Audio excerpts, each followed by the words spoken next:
하고 축복합니다. 또 우리 한 주 동안 고생했는데 수고하셨습니다라고 이렇게 서로 축복하겠습니다. 수고하셨습니다. 또 우리 또 반가운 얼굴들 있고요. 또 오늘 형주 우리 드디어 우리 청년 예배 합류했습니다. 네. 원래 더 뜨거운데 오늘 좀 자제할게. 네. 오늘은 이 골323의 원칙이라는 주제를 가지고 말씀을 나눈 한 달의 이 마지막 주입니다. 이 갓생이라는 제목으로 특별히 오늘 본문 말씀을 기록한 이 사도 바울의 삶 역시 갓생의 삶이었거든요.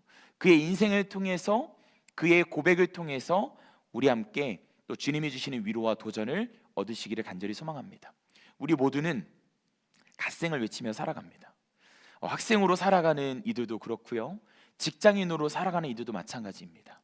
여러분의 삶의 스토리들, 또 SNS에 올라오는 소식들을 보면 또 야근하고 있는 소식들, 그 분주한 가운데 이 사역을 감당해내고 또 헌신하는 이들을 또 하나님께서 얼마나 사랑하실지 너무나 기대가 됩니다. 하지만 또 우리의 삶은 굉장히 고단하고 또 우리의 삶은 굉장히 동기부여되지 않는 우리의 인생의 연속일지 모르겠습니다. 이 사역자로 살아가는 저도 마찬가지입니다. 2026년도 조금 더 단단하게 주님 앞에 나아가고자 이렇게 결단하며 나아가지만 지난 수요일이었나요? 갑자기 모든 동기부여를 사라졌던 시간이 있었습니다. 이 2시간 동안 정말 막 남탓도 해보고 막 이것저것 막 욕도 해보고 해봤는데 그 동기부여가 오진 않더라고요. 이번 한 주 여러분은 무엇으로부터 동기부여를 받으셨는지 먼저 묻고 싶습니다. 지난 수요일에 앉아서 이 2시간 동안 딱 붕 뜬 시간이 있었습니다.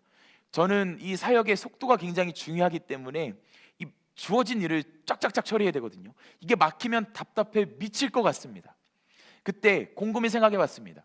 도대체 나에게 동기부여는 뭘까? 내가 어떻게 하면 이 복잡한 생각들을, 또 말씀을 쓰려면 교회 공동체를 사랑하는 마음이 내 마음속에 강력히 부어져야 되는데 이 외부에 의해서 이것들이 사라졌다면 나는 도대체 이것을 어떻게 회복해야 될까라는 고민에 빠졌습니다.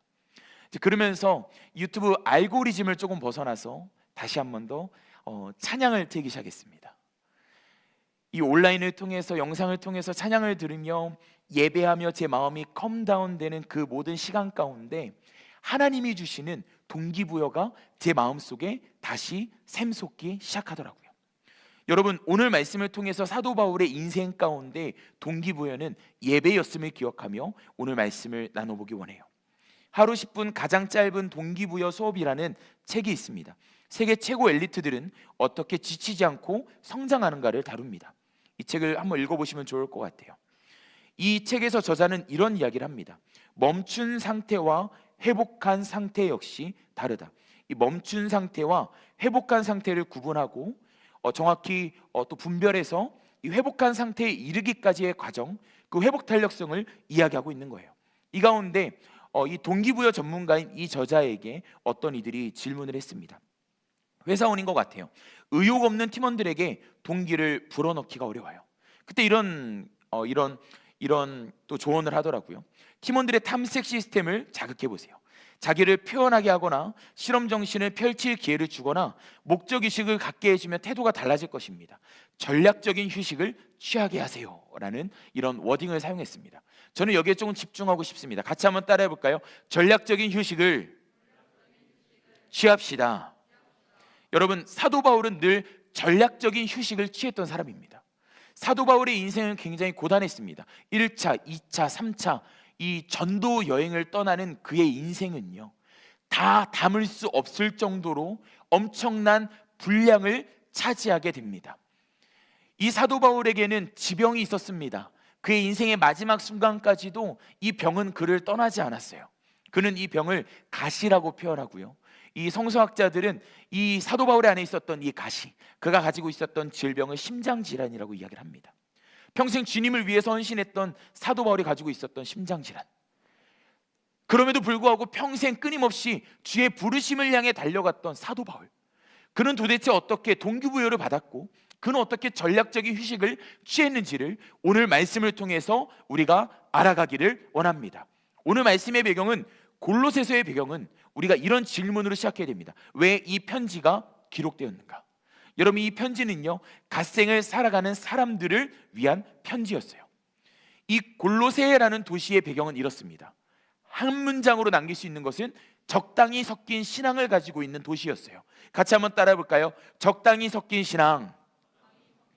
이 소아시아의 작은 도시였던 골로새, 헬라 철학, 유대 율법주의, 신비주의가 뒤섞인 종교 시장이었습니다.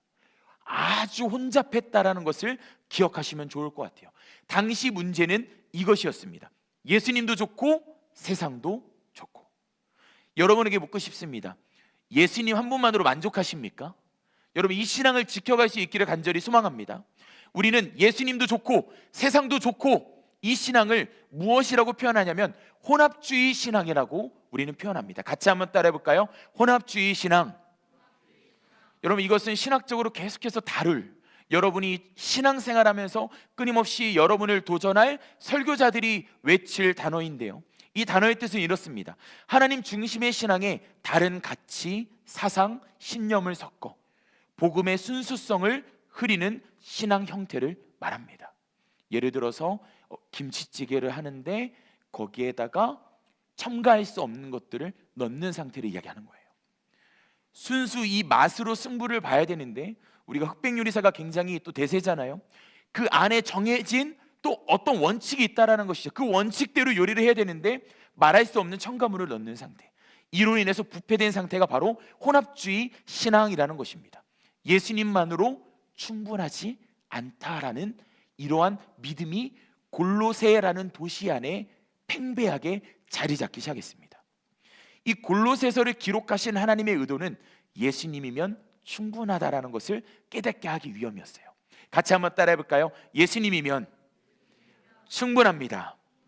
이 골로새서의 전체의 핵심 메시지는 그렇기 때문에 예수님은 무언가를 더해야 할 뿐이 아니라 이미 충분하신 분이라는 것을 핵심 메시지로 다루고 있습니다.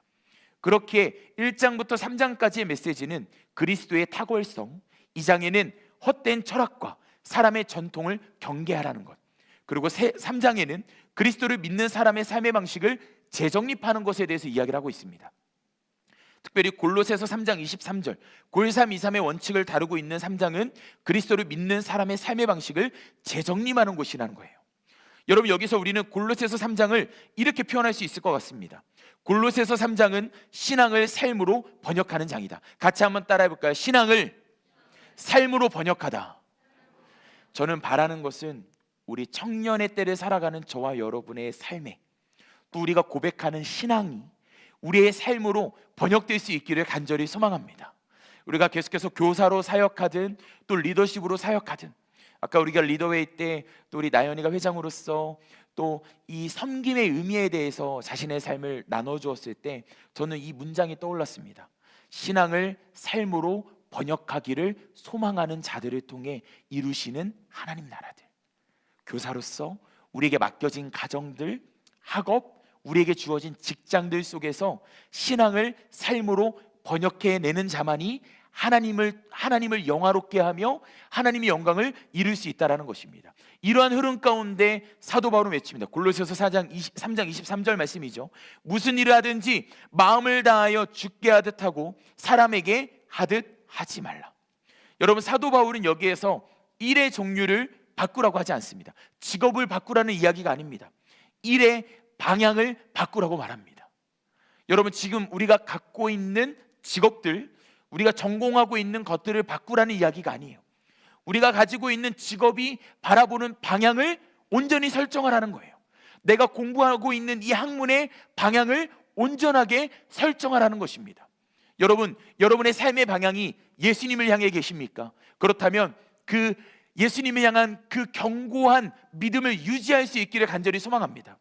하지만 여러분의 삶에 평온함이 없고 평안함이 없고 혼돈이 있다면 여러분의 삶의 방향을 재설정해야 되는 시간을 주님께서 어쩌면 우리에게 그 사인을 보내시는지 모르겠습니다. 여러분, 요즘 말하는 갓생은 부지런한 삶, 자기관리 잘하는 삶, 그리고 생산성 높은 삶을 의미합니다.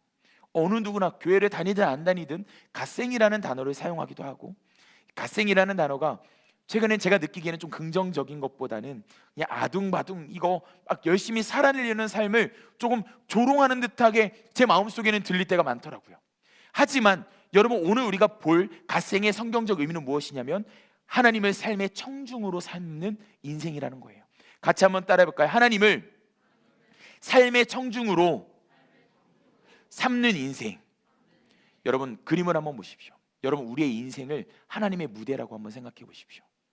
여러분 우리는 하나님과 함께 무대에 서는 자입니다. 여러분 하나님과 함께 무대에 선다라는 것은요 굉장히 특별한 의미가 있습니다. 하나님 역사의 한 조각, 하나님 나라의 백성, 그것을 넘어서서 하나님의 자녀로서 하나님과 대화 나누고 하나님과 삶을 살아내는 그 모든 시간들이 하나님의 무대라는 것. 하나님께서는 그 하나님의 무대의 현장으로 저와 여러분을 초대하고 계십니다. 그런데 주목할 것은 무엇이냐면 하나님은 그 자리 가운데 어디에 계시냐라는 것입니다. 다음 그림에 보면은 하나님은 청중의 자리에서 우리를 보고 계십니다. 하나님은 우리의 유일한 청중이시자 또한 하나님은 하나님의 무대의 유일한 주연이십니다. 우리가 감당해야 될 것은 하나님 나라의 위대한 조연이 되어서 하나님이 기뻐하시는 무대를 만들어가고 또 하나님이 주인된 우리의 삶의 무대 속에서 하나님의 음성이 내 음성보다 더 들리게 하는 것이 우리의 삶의 목적이라는 것입니다. 혼합주의 신앙 가운데 혼잡해 있던 이 골로새 도시 안에서 신앙생활하는 그리스도인들을 향하여서 사도 바울은 계속 그들의 시선을 하나님을 향해 둘 수 있도록 계속해서 지금 이야기를 하고 있는 것입니다.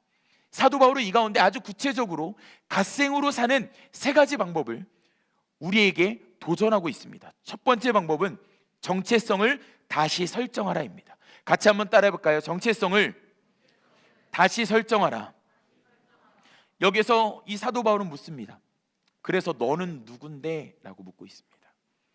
여러분 세상을 살아가다 보면은 내가 누구인지가 굉장히 중요합니다. 이 고민을 하지 않으면요 성경적인 갓생을 사는 거 결단코 불가능하다고 이야기하고 싶습니다. 여러분의 삶 속에 하나님의 영광을 올려드리는 거 불가능하다고 이야기하고 싶어요. 여러분 그런데 내가 누구인지를 알고 하나님의 자녀라는 이 한 단어가 내 삶에 미치는 영향이 내 삶에 주어진 은혜가 얼마나 큰지 알지 못하면 우리는 이 세상 가운데 결코 성경적 갓생으로 살 수가 없습니다.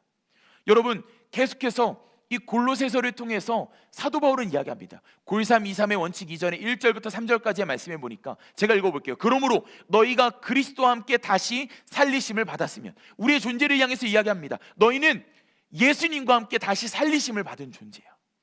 그것은 무엇입니까? 우리의 이전 것은 다 죽여졌고 이 세상에서 죄악된 우리의 인생은 다 죽어졌고 하나님 나라의 시민이 되어서, 여러분 하나님 나라의 시민은 누구로부터 보호받습니까? 하나님으로부터 보호받습니다.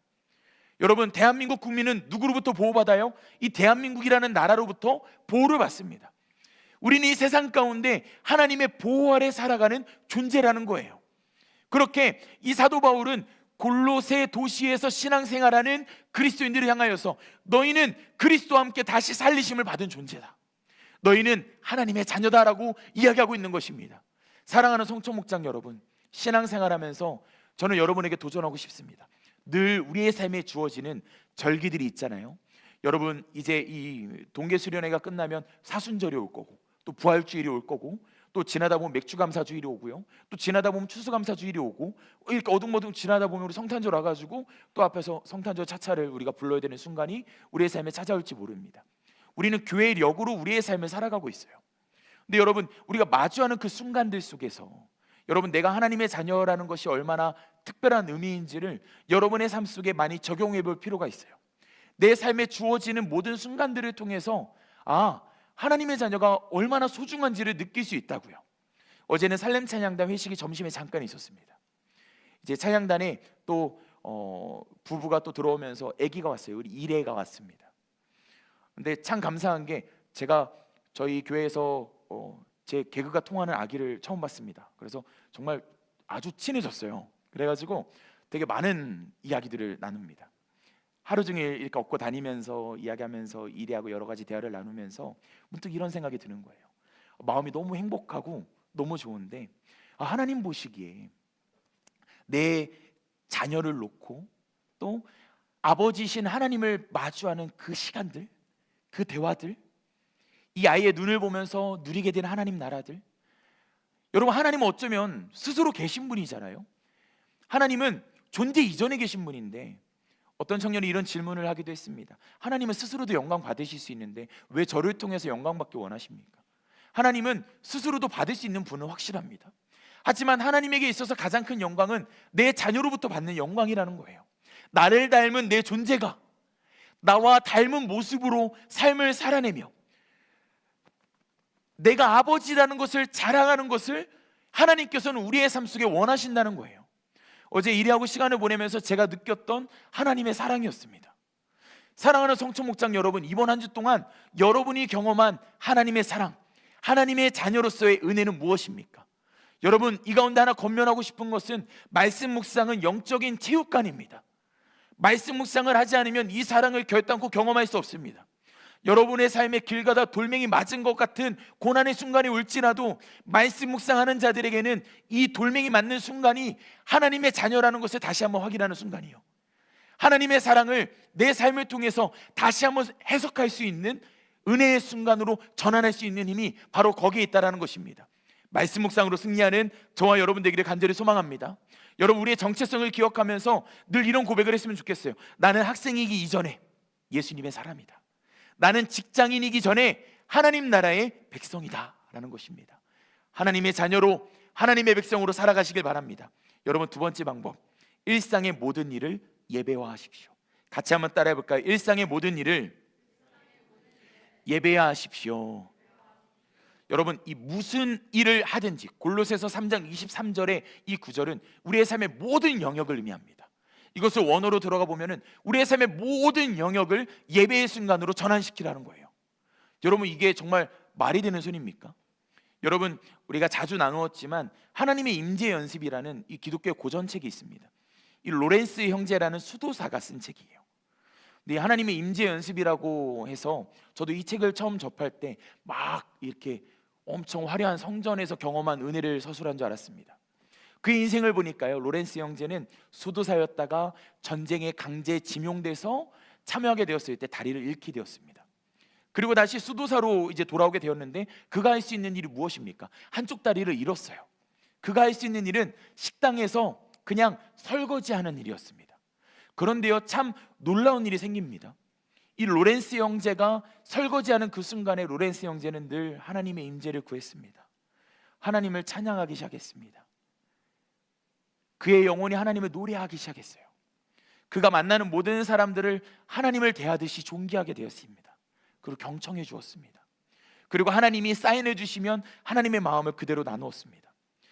어느새 이 수도원의 성전 안에 사람들이 모이는 것보다 이 부엌 안에 사람들이 모이는 일이 더 많아졌어요.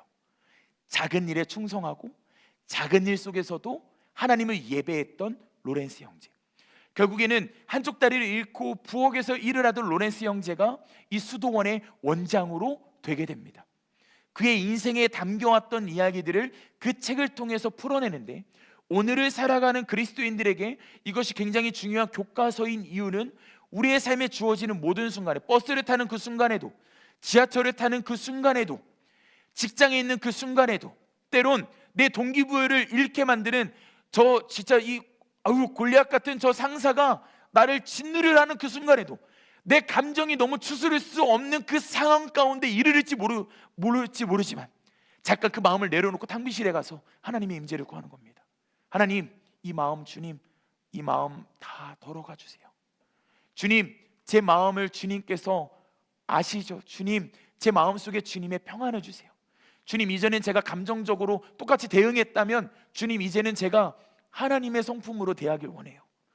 여러분, 그렇게 우리의 모든 일상의 순간들을 예배화해 나가는 것입니다. 늘 이야기하듯이 이것은 여전히 좁은 길입니다. 늘 친절하는 건 쉽지 않아요. 저도 마찬가지입니다. 그래서 운동도 하고, 그래서 좋은 컨디션 만들기 위해서 또 좋은 사람들도 만나고, 계속 많은 것들을 정말 부단히 노력하면서 하루하루를 살아갑니다. 여러분, 그렇게 모든 영역을 예배화하지 않으면 우리는 성경적인 갓생을 결단코 살 수 없다는 것입니다. 여러분, 무슨 일을 하든지, 공부, 알바, 직장, 관계, 그리고 봉사 등 무대는 다르지만 여러분, 우리의 주인은 같습니다. 우리의 주인은 하나님이십니다. 갓생은 교회 안에서만 거룩한 삶이 아니라 일상 전체를 하나님께 드리는 삶이라는 것입니다. 마지막 세 번째 방법, 동기를 점검하라는 것입니다. 같이 한번 따라해 볼까요? 동기를 점검하라. 골로새서 3장 23절의 후반절에 보니까 사람에게 하듯 하지 말라고 사도 바울은 도전하고 있습니다. 여러분, 이 말은요, 인정받기 위해, 비교해서 이기기 위해, 불안해서 등, 이것들은 갓생이 아니라 갓생처럼 보이는 사람 중심의 삶이라는 거예요. 여러분, 삶을 점검해 보십시오. 갓생 하면서 외치며 살았지만 여러분, 결국 여러분의 동기는 무엇이었습니까?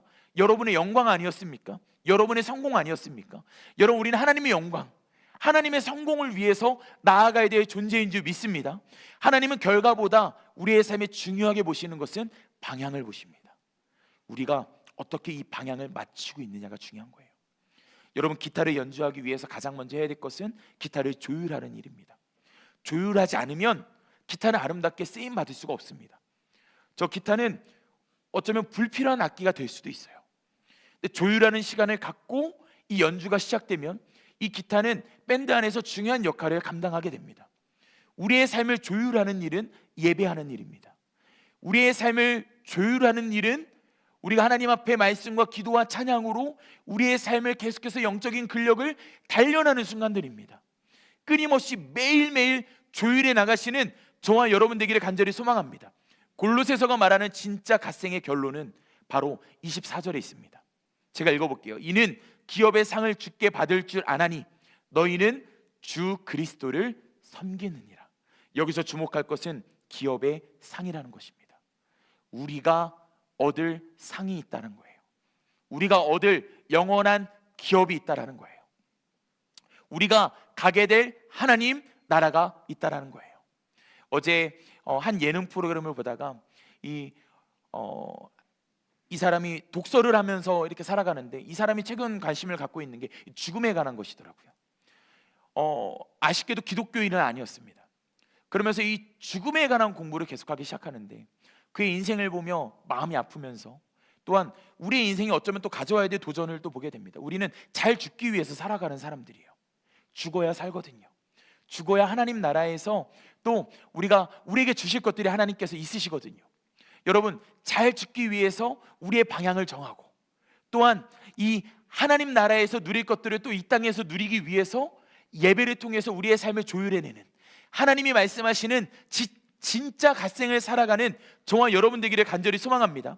사람의 평가는 즉각적이지만 하나님의 평가는 영원한 줄 믿습니다. 갓생은 손해보는 인생이 아니라 계산이 다른 인생입니다. 하나님의 무대 속에 저와 여러분을 하나님께서 초대하고 계십니다. 말씀을 정리하고자 합니다. 골로새서 3장 23절 말씀을 통해서 우리는 이 갓생의 의미를 함께 보았습니다. 특별히 이 가운데 이 갓생을 살아갈 수 있는 세 가지 방법을 보았죠.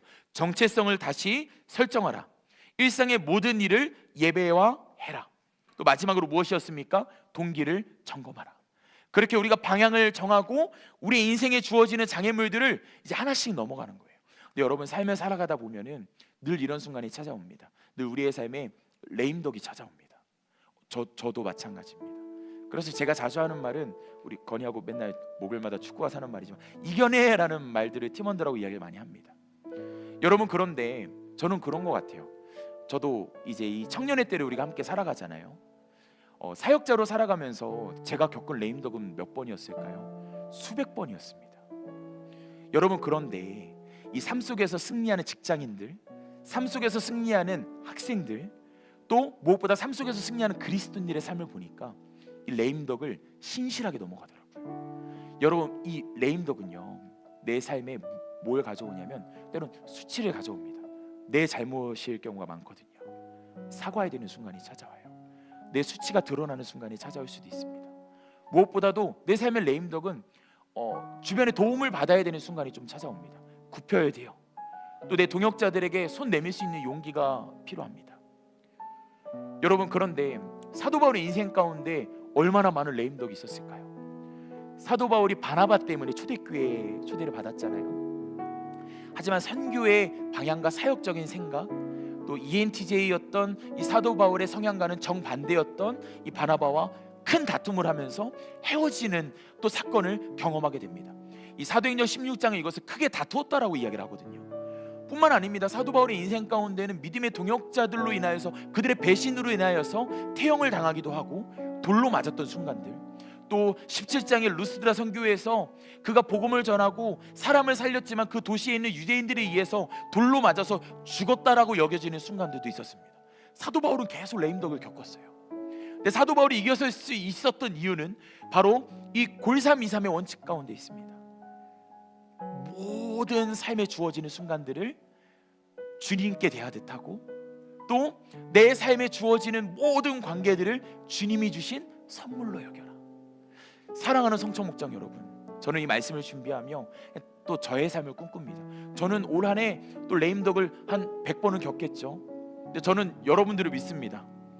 저의 손을 잡아줄 거라고 저는 믿습니다. 근데 마찬가지로 여러분도 100번 넘게 겪을 거라고요. 여러분, 그때 여러분 이것을 수치로 여기지 말고 함께하는 믿음의 동역자들의 손을 붙잡고 골삼이삼의 원칙을 외치면서 성경적인 갓생을 우리 함께 살아가자고요. 하나님의 영광을 이루어드리자고요. 여러분, 그렇게 하나하나 장애물을 넘어가고 이겨내라는 우리의 이 간절한 외침, 예배 안에서 우리가 함께 이겨냈던 그 순간들이 저와 여러분의 삶의 가장 어두운 순간에 꺼낼 수 있는 아주 중요한 승리의 기억으로, 승리의 조각으로, 여러분의 인생을 살아갈 수 있는 승리의 재료로 저와 여러분을 계속해서 이끄실 줄 믿습니다. 여러분, 이 시간 하나님의 열심이라는 찬양을 같이 고백했으면 좋겠는데, 이 찬양을 부르면서 또 주님이 우리를 위로하길 원하시고 또 넘어가게 하시는, 이 함께하길 원하시는 주님의 마음을 누리면서 나아가셨으면 좋겠습니다. 함께 찬양합시다. 사랑하는 내 딸아, 사랑하는 내 딸아, 너의 자금도 내게 귀하다. 너와 함께 걸어가는 모든 시간이 내게 힘이라. 가슴에 손을 얹고 사랑하는 아들아, 내 연약함도 내게 그늘아, 너로 인해 잃어버린 나의 양들이 돌아오리라.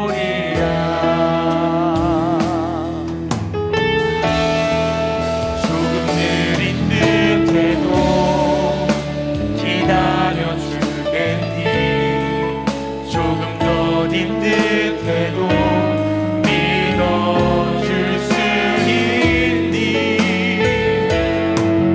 내가 가는 그 길 절대 헛되지 않으니 나와 함께 가자. 앞이 보이지 않아도 나아가 주겠니? 이해되지 않아도 사랑해 주겠니? 너의 눈물의 기도 잊지 않고 있으니 나의 열심으로 우리 가슴에 손을 얹고 기도했으면 좋겠습니다. 우리 이 시간 이렇게 기도합시다. 하나님, 내 정체성을 기억하게 하여 주시옵소서. 우리의 삶의 모든 영역이 예배화될 수 있도록 주님, 우리의 인생을 붙들어 주시고, 주님, 우리의 동기, 내 마음속의 근원이 하나님을 향해 있는지 늘 점검하는 하나님의 자녀로 진정한 갓생을 살아가는 우리 모든 인생 되게 해달라고 우리 주님의 이름을 크게 한번 부르짖으며 기도하며 나아갑니다. 주여, 하나님, 주님의 자녀들을 축복합니다. 주님, 우리 사랑하는 성청 목장이 하나님의 자녀로 살아가는 기쁨을 누리게 하여 주시옵소서. 이들의 삶 속에서 말씀과 기도와 찬양으로 하나님의 사랑을 누리게 하여 주시옵소서. 하나님의 자녀의 기쁨을 누리게 하여 주시옵소서. 주님, 이들의 삶의 모든 영역이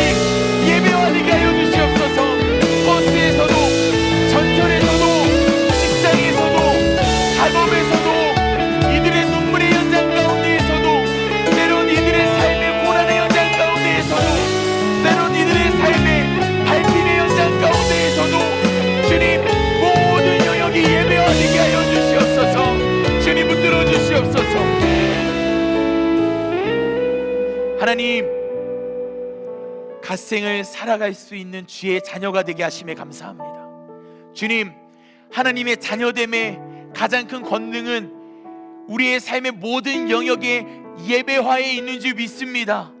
우리의 삶에 주어지는 모든 순간을 예배화할 수 있는 우리의 인생들 되게 하여 주시옵소서.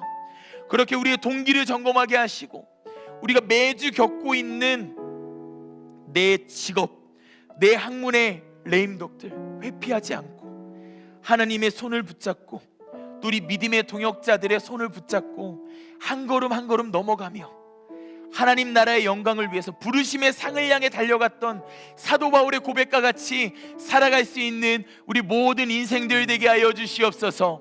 지금은 우리 주 예수 그리스도의 은혜와 하나님의 놀라운 사랑과 성령 하나님의 역사하심이 이 자리에 함께하는 사랑하는 성총 목장 가운데 충만하기를 간절히 축원하옵나이다. 아멘. 하나님께 감사와 영광의 박수 올려드리겠습니다.